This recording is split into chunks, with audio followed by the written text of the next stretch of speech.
ઉનાળાની શરૂઆત પણ નથી થઈ, જ્યાં પાણીની મુશ્કેલી છે ત્યારે કોંગ્રેસનો કાર્યકર્તા, કોંગ્રેસની બહેન એ બેડા યુદ્ધ કરવા માટે શેરીઓમાં નીકળે એવી હું આપ સૌને વિનંતી કરું. આપણે લોકોની સાથે રહી. ચૂંટણી ક્યારે છે એનું મહત્વ નથી. કોંગ્રેસે માત્ર ચૂંટણીના સમીકરણો જોયા નથી. લોક પ્રશ્નો માટે લડવું આપણો ધર્મ છે અને ધર્મ આપણે બજાવતા રહીએ એ જ ખાસ આપ સૌને.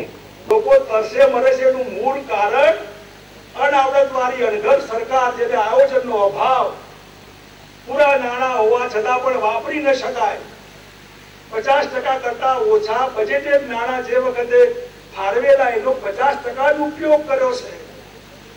પૂરો ઉપયોગ થયો તો કદાચ રાહત પહોંચે. તમે પાણી આપી શકતા નથી, નવા નવા કાયદા લાવીને લોકોના ઘરા દબાવવાની જે વાત કરો, એનો વિરોધ કરવો જ જોઈએ. આ સરકાર પીવાના પાણીમાં નિષ્ફળ નીવડી છે. માટે આવો કાયદો લાવીને લોકોનું ધ્યાન બીજે દોરવા માટે કે પાણી ન બગાડશો, પણ પાણી છે ક્યાંથી બગાડો? હોય તો બગાડો ને. અને એટલા માટે એવા પાણીનું એક જળયાત્રાનું આયોજન વિધાનસભા કાલે પૂરી થશે.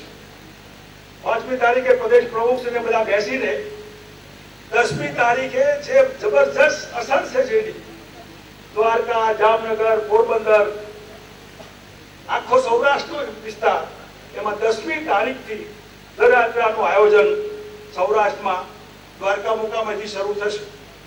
બહેનો ખાલી પેઢા લઈને યાત્રાનું સ્વાગત કરશે. ખાલી પેઢા. આ પેઢા આપણે કશું ભાજપના માથામાં ફોડો, જાઓ નવરા એમના ઘરમાં જાઓ, ધારાસભ્ય એમનો MP હોય, એમનો મિનિસ્ટર હોય, જો એમને લાવો પાણી મત લઈ ગયા છે આપણા, એવી જળયાત્રાનું પણ આયોજન. અને સરકાર અનેક સ્તરે